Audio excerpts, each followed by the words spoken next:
మండలం బి సావరంలోని యువతి పుష్ప హత్య కేసును పోలీసులు ఛేదించారు. నిందితుడు షేక్ చమ్మాను అరెస్టు చేసినట్లు రాజోలు సిఐ నరేష్ కుమార్ తెలిపారు. చమ్మా పుష్ప ఏడాది కాలంగా సహజీవనం చేస్తున్నారు. తాగుబోతు సమస్యలు, డబ్బుల విషయంలో గొడవపడి చమ్మా పుష్పను హత్య చేశాడు అని విచారణలో తేలింది. నిందితుడిపై చర్యలు తీసుకుంటున్నట్లు పోలీసులు వెల్లడించారు. ఈ ఘటనా పరిస్థితులను గమనించిన ప్రజలకు అప్రమత్తంగా ఉండాలని సూచించారు. అంతకుముందు 16/7/2020 నైట్ 10:30 గంటలకు రాజోల మండలం బీసావరంలో ఒక మంత్రి అయింది. వేలేటి పుష్ప ఆమె గత కొంతకాలంగా షేక్ షమ్యా అతనితో 6 నెలలుగా సహజీవనం చేస్తుంది. అంతకుముందు ఆమెకి 5 సంవత్సరాల క్రితం మ్యారేజ్ జరిగింది.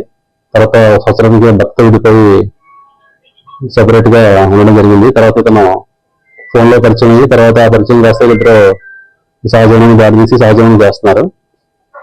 మొన్న 16వ తేదీ వీళ్ళు అమలాపురం వెళ్ళడం జరిగింది. తర్వాత అక్కడి నుంచి దారిలో కూడా చిన్న గొడవ జరిగింది. తర్వాత 10:30 గంటలకు ఇంటికి వచ్చారు.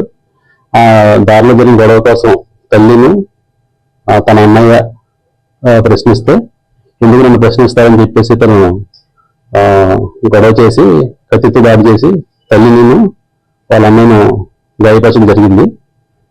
ఆ క్రమంలో ఆమె అడ్డుకోవడానికి ప్రయత్నిస్తే తను పారిపోతూ చాకుతో ఆమె గుండెపై బలంగా పడడం జరిగింది.